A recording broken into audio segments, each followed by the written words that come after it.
my name is Ellie Barnes. I'm a writer and a librarian, and today I'd like to recommend some of my favorite games to give as gifts. Now, I'm operating under the assumption that you're giving this to either someone you don't know what they want or as part of a gift exchange. Because if you have a game collector in your life and you want to give them a game, you need to find out what they already have first and give them something they don't have. So that's a little more specific.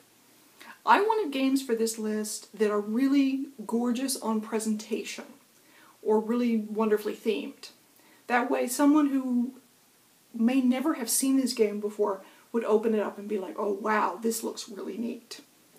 So my first recommendation is probably the most obvious, which is there's a little card game called 12 Days of Christmas. They played it on Tabletop. It looks like a lot of fun, and it's only, the box price is $15, but I think you can get it for less on Amazon.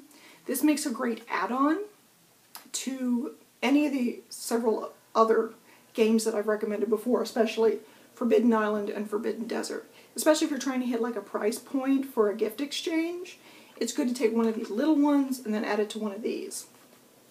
I did that for Christmas a couple years ago. I did Zombie Dice and Forbidden Island, and that went over really well.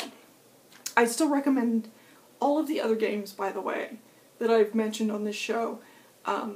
Ticket to Ride, which I have right here, Ticket to Ride Europe here, and Ticket to Ride Regular, plus Forbidden Island, Forbidden Desert, I think all would work really well as a gift. But for this, I did want to show you some games that I haven't showed you before. And this is another one. Again, I think it makes gorgeous presentation. Takedo.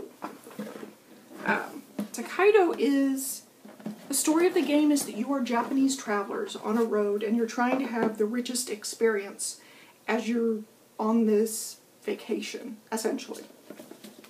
The board is really neat looking. Let's see this. As much of it as I can fit in there. So you're going across the line, you're going along this road and stopping at inns and stopping for food and stopping for, donating money to the shrine and shopping and all that good stuff. And you actually get points based on how enriching each experience is and who donates the most to the shrine and who does this. It's fun. And again, it's a competitive game. Or, in case I haven't mentioned that, it's a competitive game, not a cooperative game. The last game I want to recommend as a potential gift is Sorrow, the Game of the Path. There are multiple Sorrows. This is the first one, or the basic one, essentially. It is, every part of this game is gorgeous. Every little thing that comes out of it. The story is that you are dragons roaming the earth, I guess. It's very hard to explain. But one of the reasons it's hard to explain is that there's almost no words to it.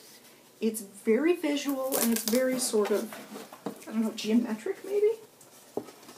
Ugh. This is the board. Look, how gorgeous is this? It's a big dragon. And you take your little dragons, which are represented like this, and you have to move them along paths that you lay out on these little things. You move them along the lines.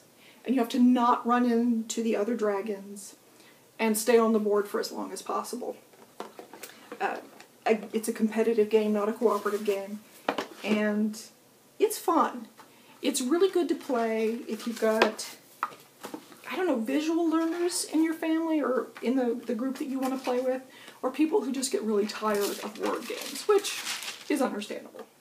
Again, my name is Ellie Barnes, and I think these are lots of fun, gorgeous games that will make terrific presentation if you want to give them as a gift this Christmas.